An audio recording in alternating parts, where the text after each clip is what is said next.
Good morning students. आज हम लोग फाइनाइट और नॉन फाइनाइट वर्ब्स के बारे में अंतर जानेंगे।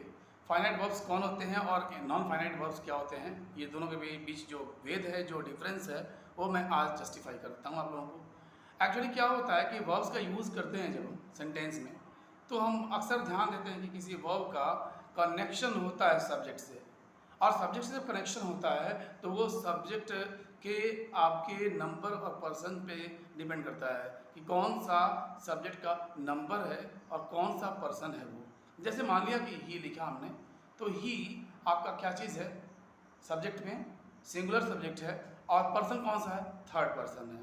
तो he is third person and singular number, then we do write if a sentence is there कि he writes with a pen, he writes with a pen.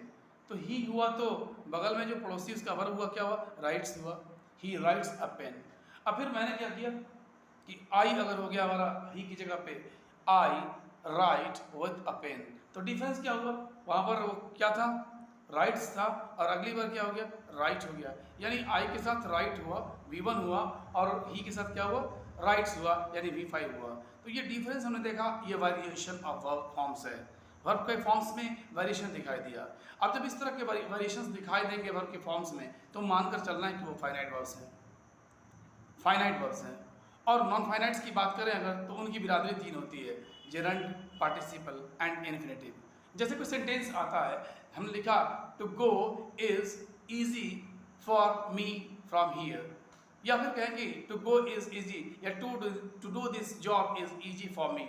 तो टू डू, जैसे मैंने टू डू बोला, तो इसका कोई सब्जेक्ट से या सब्जेक्ट के नंबर पर्सन से कोई लेना देना नहीं है, तो फिर ये आपका to go, to work, to do, जो भी इस तरह के आपके आते हैं 2+V1 जो आते हैं वो इन्फिनेटिव होते हैं, और इनका किसी भी नंबर पर्सन, जो सब्जेक्ट के नंबर पर्सन होते हैं, उनसे कोई लेना देना नहीं होता है। तो इस तरह से ये आपका नॉन फाइनाइट का एक एग्जाम्पल है, जिसको इन्फिनेटिव कहते हैं इंग्लिश ग्रामर में। दूसरा हो गया कि हमने कह दिया I saw a moving cloud, I saw a moving cloud in the sky. तो मूविंग क्लाउड हो गया, क्लाउड के पहले क्या हुआ, मूविंग हुआ, and moving is just like an adjective. तो जब एडजेक्टिव की तरह काम कर रहा है वर्ब का आईएनजी फॉर्म, जिसको हम लोग बचपन में V4 भी कहते थे, तो अब मानकर चलना है कि वो प्रेजेंट पार्टिसिपल है, और प्रेजेंट पार्टिसिपल है, और इसके अलावा ये प्रेजेंट पार्टिसिपल कहलाया। इसके अलावा एक और होगा जिसमें आईएनजी ही रहेगा, वर्ब फॉर्म वही रहेगा, V4 ही रहेगा, लेकिन क्या होगा कि उसका यूसेज जो होगा वो डिफरेंटली होगा, and that will act as a noun not like a verb. तो अब मान लिया कि हमने कह दिया कि